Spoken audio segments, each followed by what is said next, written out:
हाँ जी, तो स्टूडेंट्स अस्सलाम वालेकुम। तो स्टूडेंट्स देख सकते हैं आपके सामने प्रॉब्लम 2.33 जिसमें वो कह रहा है कि for a rotational mechanical system, एक रोटेशनल मैकेनिकल सिस्टम के लिए आपने फाइंड करना है transfer function g of s is equal to theta 2 times of d of S.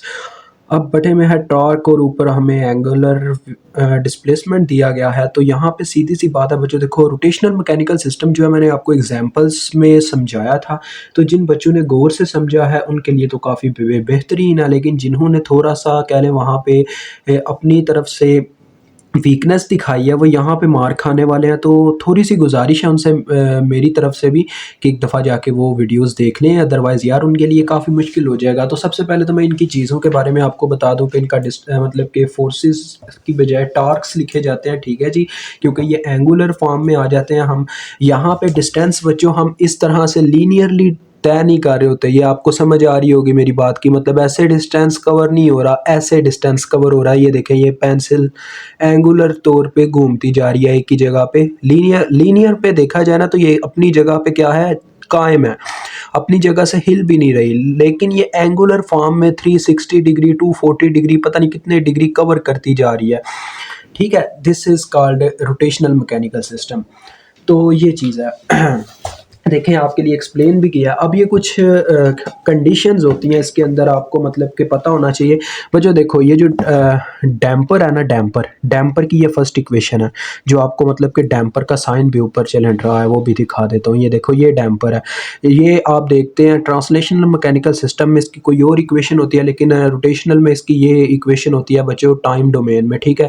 जब इसको फ्रिक्वेंसी डोमेन में कन्वर्ट किया जाता है तो ये इसकी इक्वेशन बनती है। देखो किस तरह से इसकी डैम्पनेस एज इट एज, लेकिन डेरिवेटिव होने की वजह से जब डेरिवेटिव का लैप्लास लिया जाता है, यानी कि इसको फ्रिक्वेंसी डोमेन में फेंकने के लिए, तो डेरिवेटिव का लैप्लास लेने से डेरिवेटिव की डिग्री के अकॉर्डिंग एस की डिग्री यहाँ पुट की जाती होती है।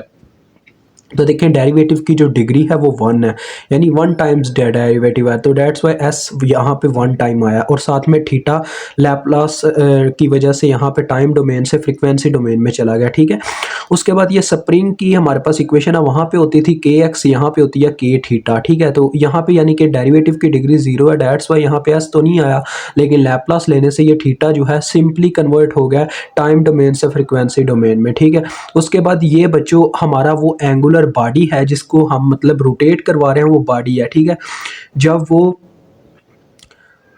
हमारे पास क्या नाम है बॉडी रोटेट करती है तो क्या होता है जी, देखें जे यानी कि उसका अपना एक उन्होंने आपको वेट दिया होगा, ठीक है, किलोग्राम मीटर में, मीटर स्क्वायर में।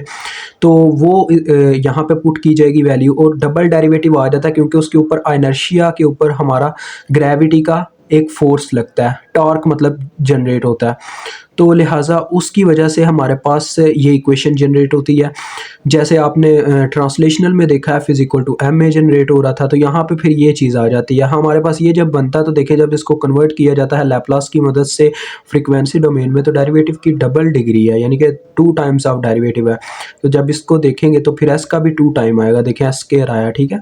और जे एज इट एज है, और थीटा टाइम डोमेन से फ्रीक्वेंसी डोमेन में चला गया। बस ये 3 बातें हैं जो आपको बतानी थी। अब आ जाते हैं अपने क्वेश्चन पे। अब बात ना कीजिएगा सर आपको, आपने हमें बताया नहीं। तो ये आपके सामने क्वेश्चन है जी। अब देखें, इस क्वेश्चन के अंदर हम यहाँ से टार्क लगाना स्टार्ट कर रहे हैं। अब मेरे पास काफ़ी चीज़ें काम की हैं जो आपको ये चीज़ें समझने में मदद आएंगी। पोटेंशियोमीटर, ये पोटेंशियोमीटर तो काम आते हैं मतलब कि रेजिस्टेंसेस को काम में लाने के, और ऐसी चीज़ें जो मतलब आप वेरी करना चाह रहे हों। तो यानी असल में तो ये वोल्टेज को वेरी करते हैं। अब देखें, ये हमारी फर्स्ट बॉडी है, ठीक है, और ये हमारी यहाँ पे सेकंड बॉडी तो फ्री बॉडी स्पेस है, उसने वैसे ही नहीं यहाँ पे ड्रा की हुई, मतलब कि वो है ही नहीं, एग्जिस्ट ही नहीं करती बच्चों, उसका 0 किलोग्राम मीटर स्क्वायर वेट है। तो ये देखो, ये यहाँ पे एग्जिस्ट करती है। वो बता रहा है कि हमने क्या किया है, ऐसे अपर साइड पे इसको टर्न करना स्टार्ट किया। ये देखो ऐसे घूम रही है ये, ठीक है।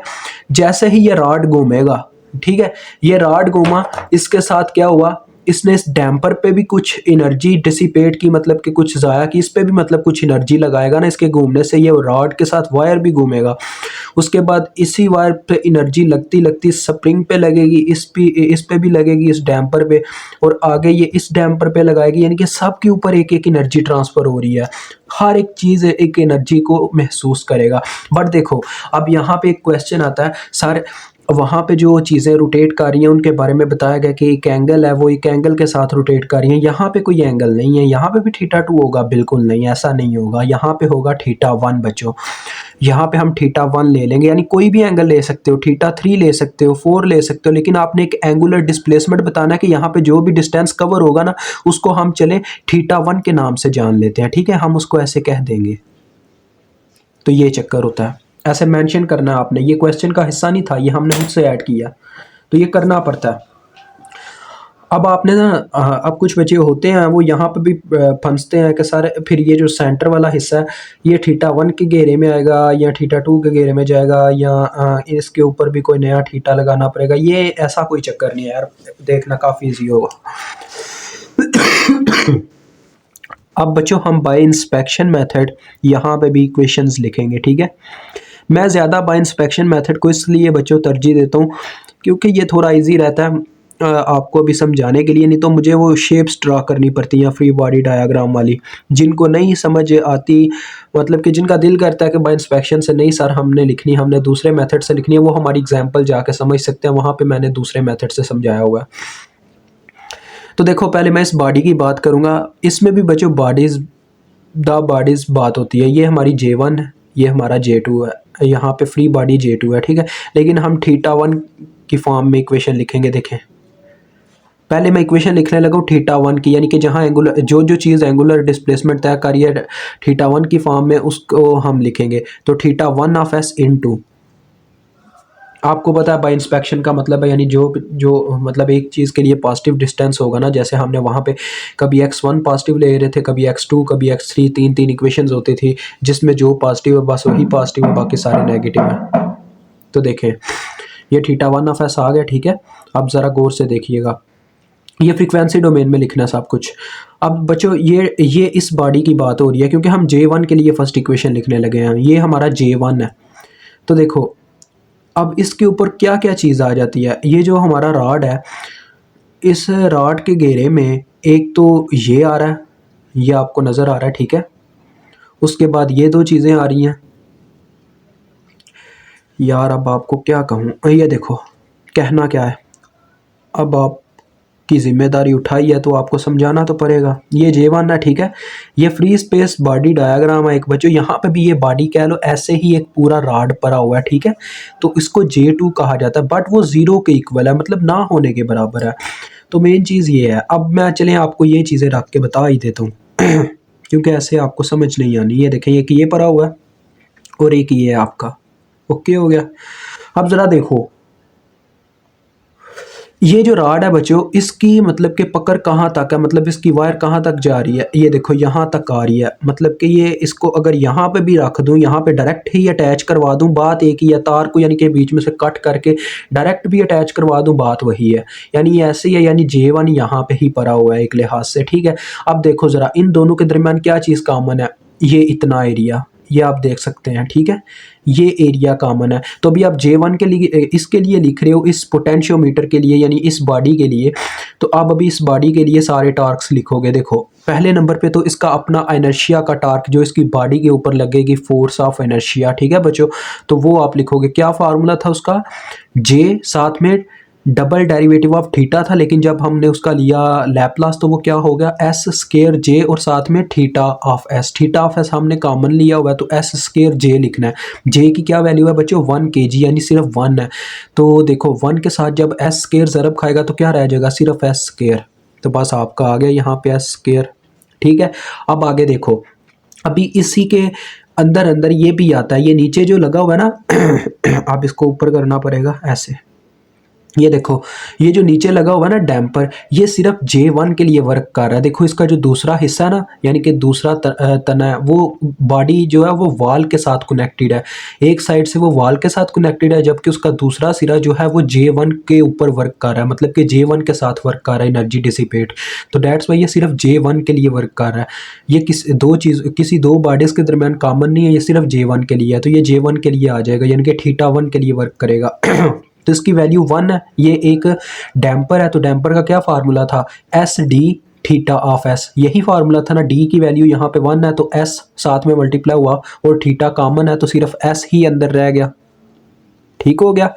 अब आगे देखें, अब आ जाती है बारी, इस साइड का सारा हमने एरिया कवर कर लिया, यानी जो जो था वो सब कुछ लिख लिया। ये टार्क रह गया, टार्क अप्लाइड टार्क है तो उसको इज इक्वल टू की दूसरी साइड पे लिखेंगे। अब इस साइड पे ये देखो, एक तो ये स्प्रिंग है, एक ये डैम्पर है, ये दोनों वर्क कर रहे हैं दोनों तरफ। अगर ये स्प्रिंग बच्चों अगर तो ये एक्सपैंड होता है या कंप्रेस होता है तो दोनों को ऐसे फोर्स लगाएगा, ठीक है, कुछ भी मतलब कि दोनों पे करेगा, दोनों पे अप्लाई करेगा। ये नहीं होगा कि बस यही ऐसे ऐसे हिलता रहे और उसको कोई फर्क ना पड़े, दोनों पे कुछ ना कुछ अपना असर दिखाएगा। डेट्स वाई ये कॉमन है दोनों, यानी अपना कुछ ना कुछ किरदार निभा रहे हैं दोनों तरफ। अब स्प्रिंग की इसके लिए पहले इक्वेशन लिख लेते हैं, क्योंकि इसके लिए पहले अपना किरदार, यानी पहले हम देख लेते हैं इसने इसको कितना असर डाला है इस पे, ये हमारी फर्स्ट बॉडी जो है ना इसको कितना हिलाया जुलाया। तो देखते हैं, देखें क्या फार्मूला है स्प्रिंग का, के थीटा, के थीटा। तो थीटा तो बाहर कॉमन है, तो के की डायरेक्ट वैल्यू बस पुट करनी है जो कि 1 है। देखें +1 आ गया, ओके हो गया। उसके बाद डैम्पर है नीचे लगा हुआ, तो ये डैम्पर भी अब अपना इसके लिए किरदार निभा देगा। तो डैम्पर की क्या वैल्यू है, 1 है, तो डैम्पर का फार्मूला डी एस होता है, साथ में थीटा, थीटा कॉमन है डी, और साथ में एस, डी की वैल्यू 1 है तो सिंपल एस ही आ जाएगा। देखो हमने वो सारी चीज़ें लिख ली जो J1 के लिए वर्क कर रही थी। अब बारी आती है आगे लिखना आपने माइनस, अब बारी आती है J2 वाली बॉडी की, जो कि फ्री स्पेस में एग्जिस्ट कर रही है 0 kg के साथ, ठीक है। तो उसका थीटा क्या है, θ2 है, तो θ2 लिख लो। क्योंकि हम इस वक्त बात J1 की कर रहे हैं, बस बात ये है कि J1 और J2 के दरमियान कुछ कॉमन था, इसी वजह से हम J2 के लिए भी कुछ लिखने लगे अब उसके थीटा के लिए। तो देखें, ये J1 था, ये J2 था, इन दोनों के दरमियान सिर्फ ये एरिया कॉमन है, इन दोनों ने अपना वर्क इधर दिखा दिया, अब अपना असर इधर दिखाएंगे। अब इसको भी तो कुछ ना कुछ किया होगा ना, इस वायर को भी।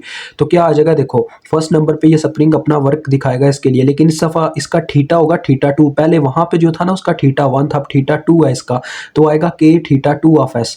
तो के की वैल्यू 1 अंदर बस लिख दी जाएगी। और ऐसे ही डैम्पर के केस में भी बच्चों डी θ2 ऑफ एस आएगा, साथ में एस होगा, ठीक है। तो θ2 ऑफ एस कॉमन है, अंदर रहेगा सिर्फ एस और डी। एस की वैल्यू तो एस ही है, लेकिन डी की वैल्यू 1 है, जब पुट करेंगे तो सिर्फ एस आ रह जाएगा, ठीक है। ये आ गया, अब ये पूरा हो गया इज इक्वल टू, क्योंकि दो ही चीज़ें कॉमन थी इन दोनों के दरमियान। इनर्शिया नहीं आपने लिखना J2 का इसके केस में, क्योंकि जिस चीज़ की आप बात कर रहे होगे ना, J1 की बात की है ना, जिसको आपने पॉजिटिव रखा है जिसके थीटा को, उसी के ऊपर फोर्स ऑफ इनर्शिया लिखनी है। देखो मैंने इसी के ऊपर सिर्फ फोर्स ऑफ इनर्शिया का फार्मूला लगाया। तो is equal to applied torque लिखते हो, जो कि टार्क है आपका torque of s in frequency domain. तो ये आ गया, इसको उठा लो, ले जी, ओके हो गया बच्चों। अब देखें, अब हम लिखेंगे दूसरी इक्वेशन θ2 के लिए। पहले मैं लिख लेता हूँ अरेंजमेंट सीधी रखने के लिए θ1 को ही। तो देखो मैंने θ2 के लिए इक्वेशन लिखनी है, इसी वजह से अब मुझे θ1 को नेगेटिव में रखना पड़ा, क्योंकि मैं इक्वेशन लिख रहा हूँ θ2 की। तो उसके केस में अब बाकी सारे थीटास नेगेटिव में होंगे, ठीक है। समझ आ रही है ना मेरी बात की, ले जी। तो देखें, अब ज़रा आपने गौर करना है कि θ2 और θ1 में कोई चीज़ कॉमन थी। फिर से वही बात है बच्चों, यार थी कॉमन, हमने अभी अभी देखी। अब मुझे बार बार बताना नहीं पड़ेगा, क्योंकि मैंने बताया एक दफ़ा सारा। ये देखें, अब इसके ऊपर अब आपने इसको होल्ड कर लिया, इसको पकड़ लिया। तो देखो इस θ2 के दरमियान और θ1 के दरमियान कोई चीज़ कॉमन है, बिल्कुल ये स्प्रिंग और डैम्पर है। तो पहले ये अपना किरदार इधर निभा देंगे, क्योंकि हम θ1 के लिए पहले लिख रहे हैं। तो क्या आ जाएगा, आपको पता ही है स्प्रिंग की इक्वेशन के है, के थीटा, तो थीटा बाहर कॉमन है, के की वैल्यू अंदर रहेगी 1, और उसके बाद प्लस डैम्पर की वैल्यू एस डी थीटा, तो थीटा बाहर है तो अंदर एस डी रह गया, डी की वैल्यू 1 है तो सिर्फ एस, ठीक है जी। इन्होंने अपना किरदार निभा दिया, बस यही दो चीज़ें कॉमन थी। तो अब जी इसको उठा लो, इसका कोई काम नहीं है, इसको भी उठा लो, इसका भी कोई काम नहीं है, क्योंकि अब θ2 के जब इक्वेशन लिखनी है हमें पता है बस θ2 वाली साइड देखनी है। तो ये देखो θ2 अब प्लस में लिखा गया, क्योंकि इक्वेशन θ2 की थी तो प्लस में इसी ने लिखा जाना था। अब देखें ये यहाँ पे आ जाए इस पॉइंट पे, बच्चों J2 के ऊपर कोई इनर्शिया वर्क नहीं करेगा क्योंकि इसका कोई वेट है ही नहीं, मतलब इसका 0 kg है, 0 kg के ऊपर कोई फोर्स नहीं लगती। डेट्स वाई वो तो एस स्केयर वाली बात तो यार भूल ही जाओ, ठीक है। तो अब बात करो तो ये तीन चीज़ें हैं बस इसके केस में। देखो θ2 के केस में एक ये डैम्पर है, एक ये और एक ये है बस। स्प्रिंग पहले लिख लो, स्प्रिंग की क्या इक्वेशन आएगी, देखो K θ2 of S, θ2 of S बाहर कॉमन है तो K की वैल्यू अंदर आ जाएगी 1 प्लस। अब आगे डैम्पर की बात करूं तो ये वाला डैम्पर जो है इसकी इक्वेशन क्या आएगी, s d θ2 of S, θ2 of S जो है बाहर कॉमन है तो एस डी अंदर रहेगा, डी की वैल्यू 1 है तो S ही सिर्फ आ जाएगा, ठीक है, क्योंकि डी की वैल्यू 1 होगी। इसी तरह से इसकी बात करूं तो ये देखो बस ये अकेला वर्क कर रहा है J2 के लिए, ये एक साइड पे लगा हुआ है, साथ में वाल है, तो डेट्स वाई इसकी इक्वेशन भी आप वैसे निकाल के देख लो, एस डी θ2 ऑफ S आनी है, θ2 ऑफ S बाहर कॉमन है, एस डी मीन्स के S ही आ जाएगा। ठीक हो गया जी, इज इक्वल टू 0, क्योंकि देखो θ2 के ऊपर कोई एक्सटर्नली तौर पे इसे घुमाया नहीं जा रहा, टार्क नहीं अप्लाई किया जा रहा, तो बस ये इसकी इक्वेशन है। अब आप इसको लिखें उस फॉर्म में, क्या नाम है, मैट्रिक्स फॉर्म में, और फिर इसको सॉल्व करें। देखें ये आ जाता है S square plus 2S plus 1, और ये हमारे पास आया हुआ है माइनस S प्लस 1, और ये भी इसी तरह से है माइनस S प्लस 1। सबकी तरतीब सीधी कर देना, बस ये बात है। और ये हमारे पास है 2S प्लस 1। आगे इनके वेरिएबल्स लिखते कॉलम वाइज।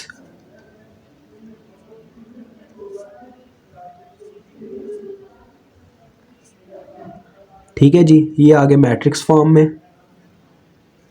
अब आपके सामने बच्चों हमने मालूम क्या करना है, हमने मालूम करना है θ2 of S over torque of S, यानी कि हमारा θ2 मालूम हो जाए तो हम इजीली ये फॉर्म बना सकते हैं, गेन की फॉर्म।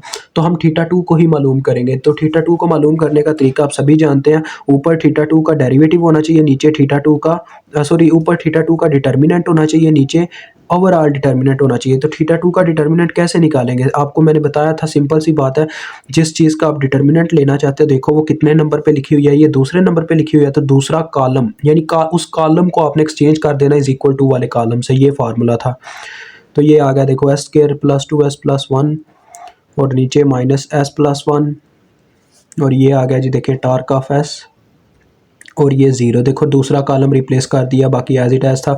अब आपको पता है पहले ये मल्टीप्लाई होते हैं तो ये तो 0 हो गया, फिर ये मल्टीप्लाई होते हैं सेंटर में माइनस होता है, तो ये माइनस था सेंटर में, ठीक है, वो माइनस लगा पहले, चले लगा देता हूँ आपके लिए। फिर ये दोनों मल्टीप्लाई हुए तो आया माइनस S प्लस 1 साथ में टॉर्क ऑफ S, तो माइनस माइनस प्लस हो गया और आ गया S प्लस 1 साथ में टॉर्क ऑफ S। तो ये आपके पास ये आया डिटर्मिनेंट ऑफ θ2, साथ में S भी लिखना चाहिए। और अब ओवरऑल सेट का डिटर्मिनेंट जो एज इट एज सेट दिया गया हुआ है, तो ये देखिए आपके सामने लेने लगा हूँ S square plus 2S plus 1 minus S plus 1 minus S plus 1 2S plus 1। अब इसका आप ले लें डिटर्मिनेंट, पता तो आपको चल गया, इन दोनों को मल्टीप्लाई करवाना है। तो देखें क्या होगा, 2S को पहले मल्टीप्लाई करवाता हूँ तो ये आ जाएगा 2S cube plus 4S square plus 2S, फिर 1 मल्टीप्लाई खाएगा तो सारे एज इट एज आ जाएंगे।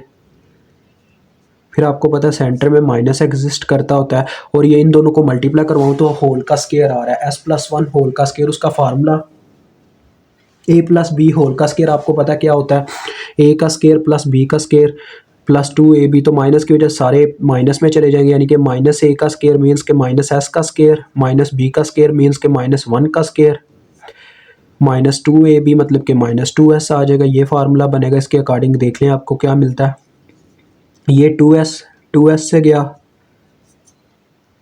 ये 1 से गया, ये S स्क्वायर से गया, तो पीछे रह ही आपके पास क्या गया, वो रह गया जी देखिए 2S क्यूब है, इनमें से कॉमन क्या लिया जा सकता है, 2 को कॉमन लिया जा सकता है, हाँ जी 2 बच्चों कॉमन ले लेते हैं, अंदर रह जाएगा देखें S का क्यूब, साथ में ये सेंटर में प्लस 2S स्क्वायर रह जाएगा और प्लस S रह जाएगा।